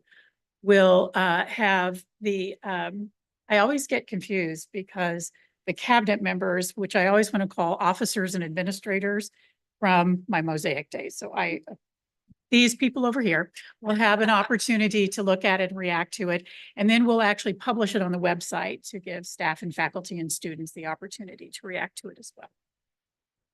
The second thing I'd like to update is marketing communications. I've been providing oversight for marketing communications for the past several months. And I want to first say Kent Heyer and his team do a very nice job. They're very dedicated and talented folks. The primary focus, though, for marketing is to ensure that that team is embedded with enrollment management. We wanted to develop those processes to guarantee that marketing communications is actually playing a role in student acquisition. So examples would be including focusing on audience segmentation, focusing on the service area and in targeted high growth areas, and then making sure that we're communicating properly or not, or effectively with the students that are coming to us. So in working with Unionl, we also refreshed the brand, which you're hearing about. And I will say we've also made a decision to refresh the Griffin itself. Now, don't panic. And if you want to turn around and look at Andy's face, he's my biggest fan in all of this. And so, and Kent will tell you, it's not like a huge change. But if you look at the Griffin, it does need a little bit of graphic design work. What do you call that, Daniel? Yeah, okay. So we're working on that and developing the content and processes to more effectively talk to students. And so I will gladly transition this work to Dr. Andy Otto when he's ready to take it over. The third thing I'd like to talk about is direct admission, which is really I think it's a simple process, but again, you know, I kind of deal up here in the details, or the devil's in the details, but we have a task force with the St. Joseph School District to do direct admit, which simply means their students will opt in. The school district can provide data to us, and then we can directly admit those students, and then the process can start to actually get them to come here. And so that task force will meet again tomorrow. We do have a draft MOU in place, and I will also be happy to transition that work to Dr. Andy Otto when he is ready. And finally, we've started the application process for a new student governor. Our current governor will retire when he graduates in December, and congratulations on your upcoming graduation. We're asking interested students to apply. There's a form on the website. Marketing Communications will continue to push that out. We'll interview those candidates, and then we'll send those names to the governor. And Andy will be happy to know I will not be transitioning. I'd be happy to answer any questions. I think I've been standing long enough to get credit. I just want to say I thank Daniel for his efforts in enrollment management. I want to thank Tama because she's really come along and picked up. I would be remiss if I did not thank her for the work that she's done and the expertise that she's brought. And Andy, don't worry, not everything is really coming your way. But okay. It's another thing, don't say out loud. No. So anyway, thank you. Thanks, Tim. Next, we'll hear about athletics from our athletic director, Mr. Andy Carter. Well, at this point, my only comments about the changes to the Griffin are really just needling her, because I don't think anybody listened when I raised my hand. So anyway, good afternoon, governors. Good to be with you again. Just a few things to update. The report that I gave you spoke to some very important personnel changes that we had, and I'm not going to go into that too much unless you have questions, but couldn't be happier about our men's and women's basketball staff changes. As you know, that all kind of happened at one time. That'll be a chapter in my book that I'm going to write when I retire. But yeah, it's the people, the staffs that are already in place and recruiting as I say, fast gets faster every year, and the marketplace and hiring is very, very fast. In addition, I think maybe the first ever full-time cheer dance coach will be joining us May 1st, Emily Jensen, and we're excited for that. And then also a new athletic bands director will be starting us in June. So we're really just excited about all those additions to our staff. Our student athletes just continue to lead the way in community service and engagement. I know we've had lots of things throughout the year, but just most recently, they were involved in the cleanup day on Earth Day earlier this week. We had several of our teams out different locations cleaning up. If you ever want to get a good laugh, there's a great video on our website. And I think they found a dead animal or something like that. And it turned into a funny event. And then also on the 14th, our Student Athlete Advisory Committee hosted an Easter egg hunt at a baseball game before it started. And we had a great turnout with youth and was able to engage with our community in that way. I wanted to recognize Madeline Simmons. Madeline is our Senior Associate AD for Compliance, and she's got a big job to fill because that world gets a little bit crazy at times, but she's also our lead liaison for our Student Athlete Advisory Committee. And she was just selected by the MIAA as the Mentor of the Year. Oh, nice. So I was fortunate enough to hire Madeline at another school and then brought her down here after she said no first. And then I was able to get her to get here. And every coach that comes in, one of the first things they say, by the way, don't let her go. She's so good. She's a great communicator. She's good at her job. She understands students. She understands the rules and really helps our coaches in that endeavor. I would also say that I've had the opportunity working with Mark's folks to have a dinner event a couple weeks ago where we invited about, 8 or 10 couples, very informal. It was in the Hall of Fame room. We fed them a great dinner, and I was able to share with them some kind of inside baseball to what goes on in the athletic department, everything from our mission, our vision, our culture, our values, how we coach coaches, how we recruit coaches, but also the achievements of our student athletes. And basically use that as an opportunity to share some really important messaging for them to then have in their tool bag when they go out and talk to people about Missouri Western State athletics or Mo West athletics. Just one tidbit would be then 23-24 school year, with 400 student athletes, 300 of whom earned a 3.0 GPA. I mean, that type of messaging sends a very clear message that this isn't just about winning games, although I have a competitive president, but I'm pretty competitive myself. And so winning is part of that, but also winning in the classroom, winning in their social life, winning in their community life is also very important.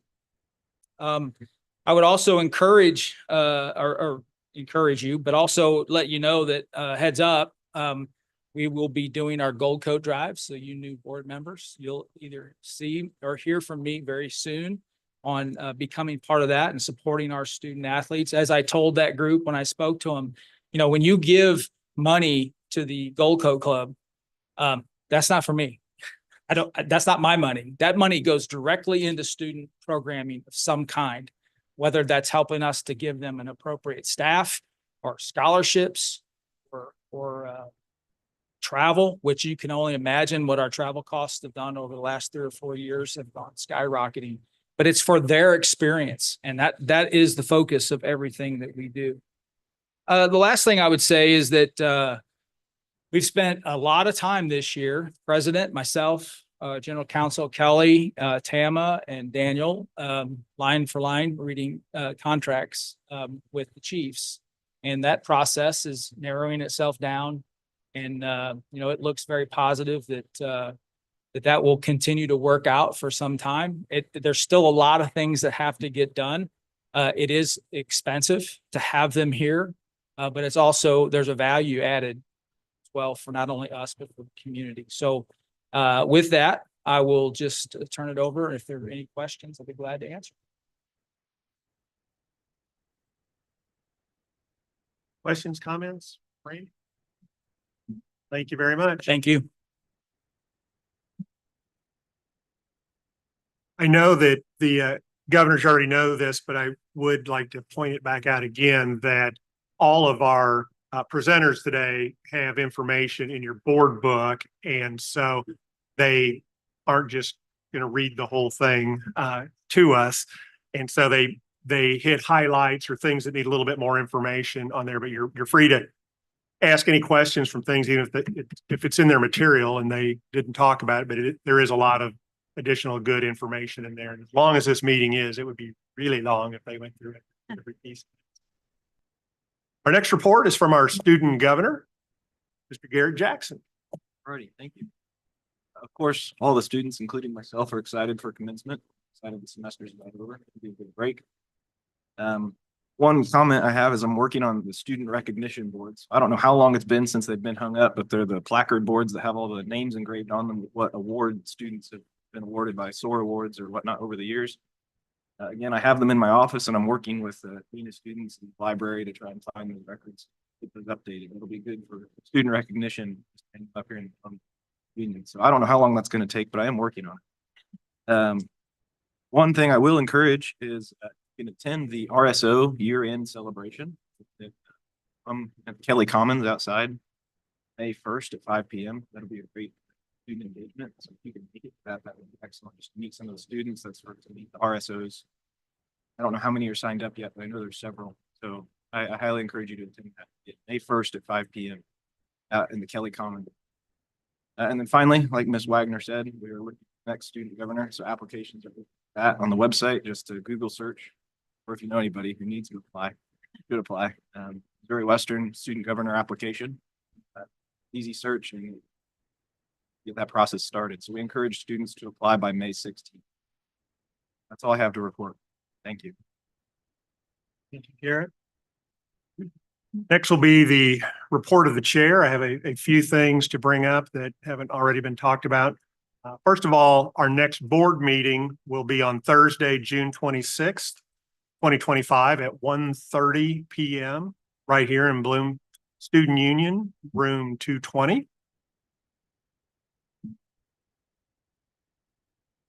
I would like to recognize some folks here today that I have had the pleasure to visit with. Debbie and Dennis Greer came and visited with me and shared a very moving story that their son Paul was a student here and had a severe illness and passed away before he was able to finish his degree. And this board 10 years ago, it's the 10-year anniversary, awarded him a degree posthumously. And the Greers have stayed involved with the university and are doing a number of things. And just wanted to Debbie sent a real nice letter that we will include with this, but just wanted to thank you.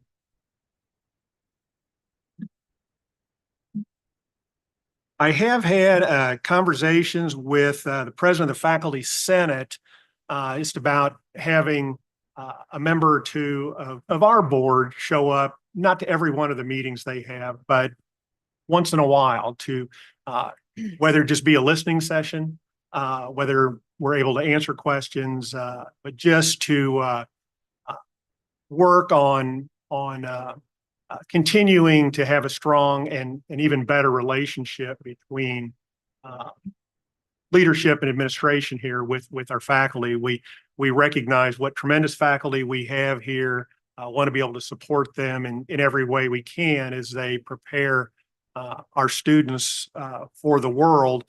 And we haven't quite figured that out yet of how it's going to work, but that's something that may be asked to be involved with at a point in time down there, that we're all on the same page and rowing the boat in the same direction.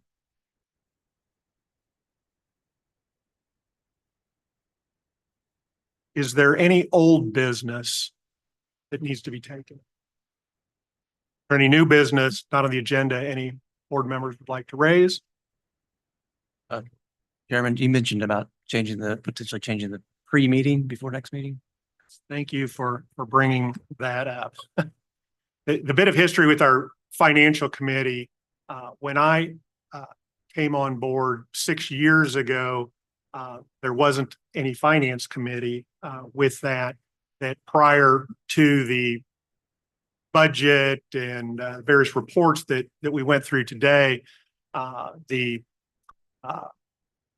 vice president of finance would have a meeting with typically the chair, but some member or two of the board. Then we changed that because we thought we needed more board involvement, more oversight with that. So then we had meetings similar to what we had today, but didn't have a committee meeting. It was just the full board met, ask your questions, a work session similar to what we had today. And then it was presented at the full board meeting. Then we evolved into committees doing that. One of those things that, since the whole board is invited, don't see the need for an actual committee to be there and have the motion practice and whatnot within the committee meeting. So I am moving forward to dissolve that committee, and we will have that work session just like we had today, but every governor is open to ask whatever questions, do whatever you want without limiting you on a vote in. So thank you. Still have two committees, right? Like policy or something like that. Well, You get rid of those two? you can speak to that if you would like. So one of the last items that President Wilson did before he left was to create 3 committees. One was policies, one had to do with student engagement, the other one was the personnel. The difficulty, and when I came in, was when I said, why are we having small personal finance and operations committee meetings? We have 7 members. They all need to hear it. They all need to be part of it. And the other piece is when we need an ad hoc committee for some type of action, we can do that.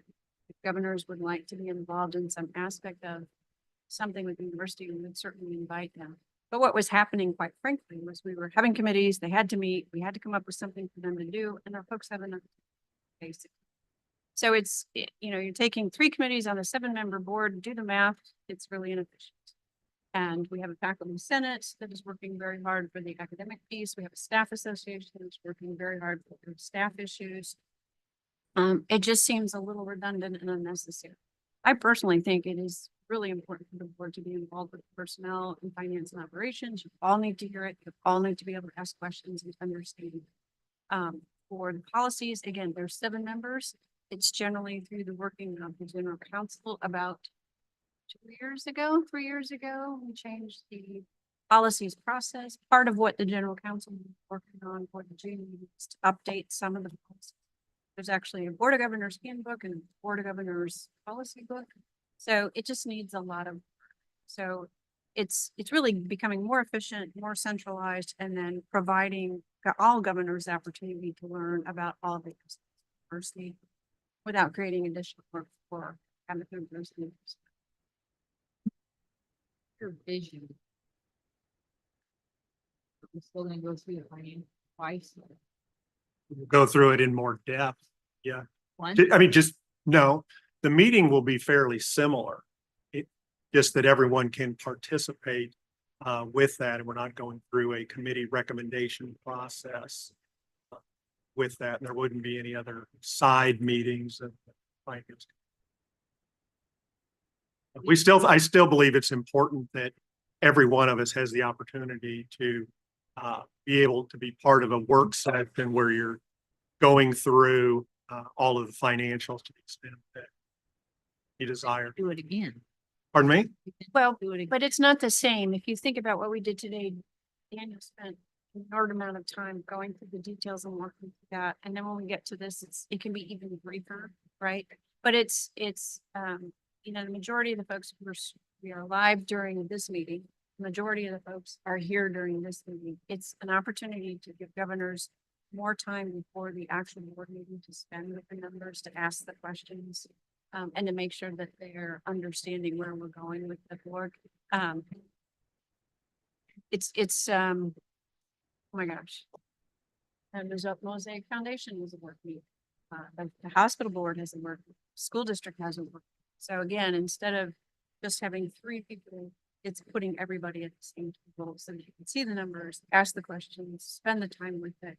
And that way, not in the middle of a board meeting, there's a major question, all of a sudden, what had wanted to be approved or passed or supported is kind of blown. So it gives us just a little bit of window before we get to a board meeting to put our ducks in. That makes sense. It is, but we've never had to have it, and I doubt we would want to live stream them. But people can come, but rarely do. We don't have a reporter.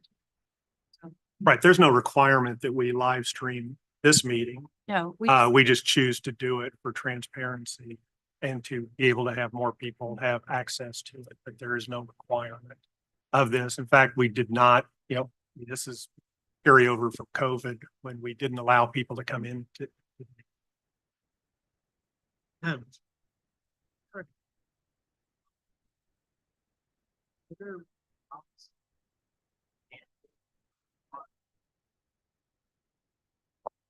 they're in board effects. There's 2 different documents. So you can, if you'd like to review those, but they're in the board effects, I believe. The library, so you can see those. And it's just, they're curious documents and there are pieces, parts that need to be updated. State.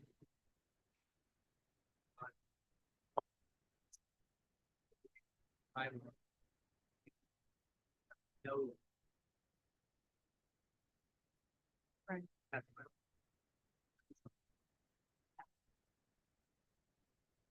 There were some policies that we, from last meeting, had intended to present at this meeting for approval, but decided to table those with so many new members and didn't want to hit you with that, give you the opportunity to review those, give our general counsel a little bit more time to get those in the fashion that we. And there will be a training session that we're looking at scheduling for. Yes. Right. 4 weeks outside. Now we.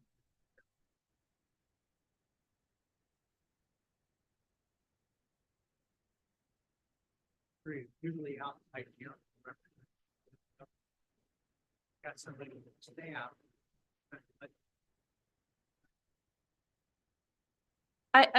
I'm not sure if it muddies the water. The general counsel of her client is the board. Okay. So that's that relationship. Occasionally we will use outside counsel if it is something of a particular nature, we would require a different. Specialty. Yeah. I understand. But, and I think this speaks to the changes since you were on the board to current times in terms of litigation, changes in rules, statutory, federal requirements, state requirements. When I came into this office, there were multiple outstanding pieces of litigation universities.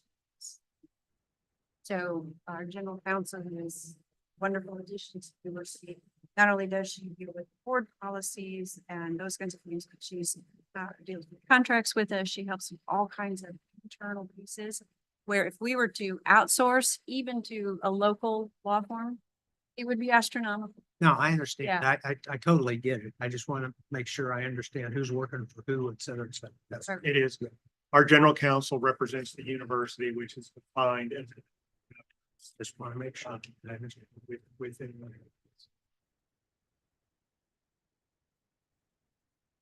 Any governors have any other comments, questions?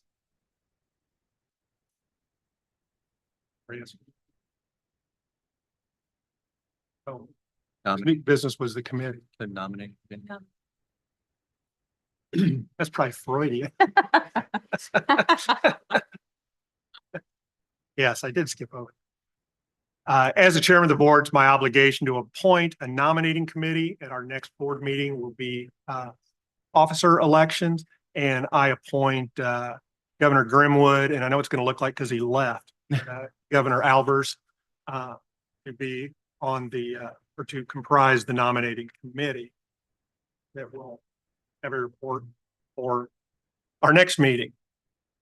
There being no further comments or questions, a vote will be held to close this meeting pursuant to Missouri Revised Statutes 610.021, sections 1, 2, 3, and 13. Do I have a motion to close the meeting? So moved. I have a second. Second. Is there any discussion? Hearing none, all those in favor say aye. Aye. Opposed, say nay. Any abstentions? Motion carries. We will take a short break, and when we reconvene, we will be in closed session. Take a 10-minute break. Thank you.